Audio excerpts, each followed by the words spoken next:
UP को रक्षा क्षेत्र में अग्रणी बनाने के लिए योगी आदित्यनाथ सरकार राज्य में डिफेंस कॉरिडोर बनाने जा रही है। कॉरिडोर को विकसित करने के लिए राज्य सरकार ने बजट को हरी झंडी दे दी है। मुख्यमंत्री योगी आदित्यनाथ से स्वीकृति मिलने के बाद प्रदेश के औद्योगिक विकास मंत्री नंद गोपाल गुप्ता नंदी ने 742 करोड़ रुपए की राशि डिफेंस कॉरिडोर को विकसित करने के लिए मंजूर की है। इस धनराशि से होने वाले विकास कार्यों के बाद कॉरिडोर में ड्रोन, इलेक्ट्रॉनिक उत्पाद, विमान और आधुनिक हथियार से लेकर ब्रह्मोस मिसाइल के निर्माण को गति मिलेगी। इससे नए रोजगार भी विकसित होंगे। इन्हें पूरा करने के लिए यूपीडा के प्रस्ताव से चित्रकूट, झांसी, लखनऊ, कानपुर, अलीगढ़ में सड़क, बिजली, पानी, फायर स्टेशन बनाने के काम किए जाएंगे। बरेली के अति संवेदनशील पुराना शहर इलाके में रविवार को कांवड़ जत्थे पर पथराव से माहौल गर्मा गया। थाना बारदरी क्षेत्र के जोगी नवादा में कांवड़ यात्रा पर पथराव से गुस्सा हिंदू संगठन सड़कों पर उतर आए और भारी हंगामा किया।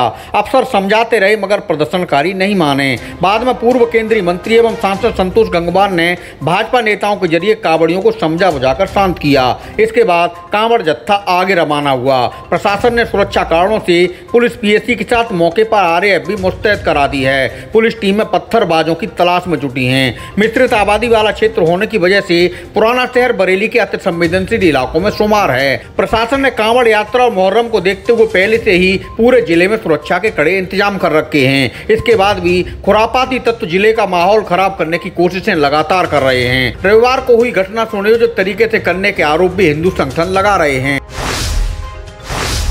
बरेली जोन के सभी जिलों में सावन के तीसरे सोमवार को देखते हुए अलर्ट जारी कर दिया गया है। तराई से लेकर अमरोहा, बिजनौर तक सतर्कता बरतने के निर्देश दिए गए हैं। बरेली में बवाल के बाद ADG PC मीना ने मैराथन बैठक कर बरेली जोन के अफसरों को अलर्ट मोड पर ले लिया।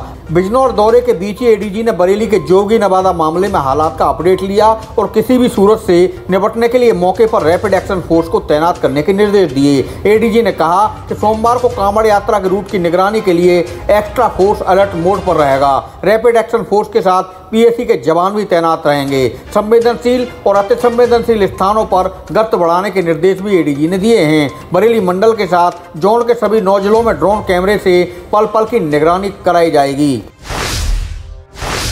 सावन के तीसरे सोमवार को मंदिरों से प्रसाद के रूप में पौधे बांटे जाएंगे। कमिश्नर सौम्या अग्रवाल ने मंडल में ऑपरेशन कायाकल्प की शुरुआत की है। बरेली नाथ नगरी के मंदिरों में सावन के सोमवार को अफसर और जनप्रतिनिधि मिलकर पर्यावरण की रक्षा के संकल्प के साथ मंदिर आने वाले श्रद्धालुओं को पौधे वितरित करेंगे। पूर्व केंद्रीय मंत्री और सांसद संतोष गंगवार के साथ वन मंत्री doctor Arun Kumar, mayor doctor Umesh Gautam और कैंट विधायक संजीव अग्रवाल शहर के 7 नाथ मंदिरों में पुलिस और प्रशासन के अफसरों के साथ पौधों का वितरण करेंगे। नाथ नगरी के 7 नाथ मंदिरों में 11,000 पौधे बांटे जाएंगे।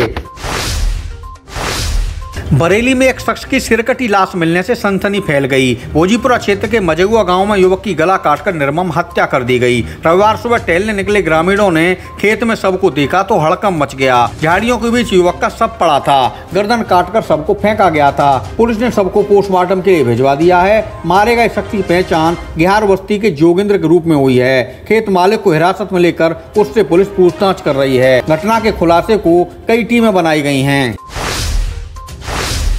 बरेली में सीरियल किलिंग जैसी वारदातें सामने आ रही हैं। थाना शाही इलाके में बर्बर तरीके से एक और महिला की जान ले ली गई। एक महीने में इस तरह की यह तीसरी घटना है। 37 वर्षीय महिला पति के साथ खेत पर मिर्च तोड़ने गई थी। वहां से उसका पति शहर चला गया। महिला इसके बाद घर नहीं लौटी तो परिजनों ने उसकी खोजबीन शुरू की। बाद में उसका शव खेत में पड़ा मिला। महिला के शरीर पर चोटों के निशान दरिंदगी की कहानी बयां कर रहे थे। साड़ी का फंदा बनाकर उसका गला घोंटा गया था। इससे पहले भी 2 महिलाओं की इसी तरह से हत्या कर दी गई थी। तीसरी हत्या की वारदात से इलाके में लोग दहशत में हैं। पिछले 17 जून को कुलचा गांव की धानवती और 30 जून को आनंदपुर की प्रेमवती को भी इसी तरह मौत के घाट उतार दिया गया था। पुलिस कातिलों की तलाश में जुटी है।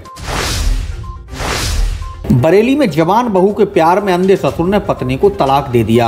तलाक के बाद भी पत्नी ने घर नहीं छोड़ा तो उसे पीटकर घर से बाहर कर दिया गया। भारदरी थाना क्षेत्र निवासी पीड़ित महिला ने SSP से न्याय की गुहार लगाई है। पीड़ित महिला ने बताया कि उसका दूसरा निकाह हुआ था। उसका पति बेटे की पत्नी के साथ निकाह रचाने की साजिश रच रहा है। महिला का आरोप है कि उसके पति ने तमंचा दिखाकर उसे धमकाया और 3 तलाक देकर घर से निकाल दिया। वह 3 माह की गर्भवती भी है। उसके सौतेले बेटे बहू ने भी उसके साथ मारपीट की, जिसके चलते उसका गर्भपात हो गया।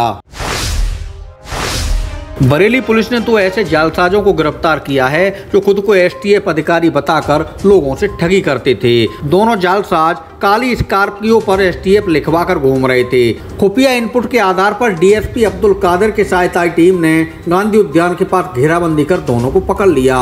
स्कॉर्पियो से नकली पिस्तौल भी बरामद हुई हैं। पुलिस ने बताया कि हिमांशु और शिवम दोनों बिसारतगंज इलाके के रहने वाले हैं। स्कॉर्पियो पर एसटीएफ लिखकर और अंटी में प्लास्टिक की पिस्टल लगाकर दोनों आरोपी रंगबाजी दिखाते थे और लोगों को ठगा करते थे। पूछताछ में दोनों युवकों ने बताया कि शौक में दोनों पैसों के लिए ऐसा करने लगे थे। बरेली के आमला इलाके में कांवड़ियों का जत्था रोके जाने से तनाव के हालात बन गए। कई थानों के फोर्स मौके पर बुला लिया गया। मामला बनोना गांव का है, जहां से कांवड़ियों का जत्था कचला गंगा जल लेने जा रहा था। होली चौक पर डीजे लगे ट्रैक्टर ट्राली के साथ जत्था पहुंचा तो नई परंपरा बताकर दूसरे समुदाय के लोगों ने विरोध शुरू कर दिया, जिसके बाद कांवड़ियों ने जमकर हंगामा किया। एसडीएम गोविंद मौर्य और सीओ दीप सिंह भारी फोर्स के साथ मौके पर पहुंच गए। हंगामे और बहसबाजी के बीच रात 2:30 बजे पुलिस ने कांवड़ियों को गांव से निकाला।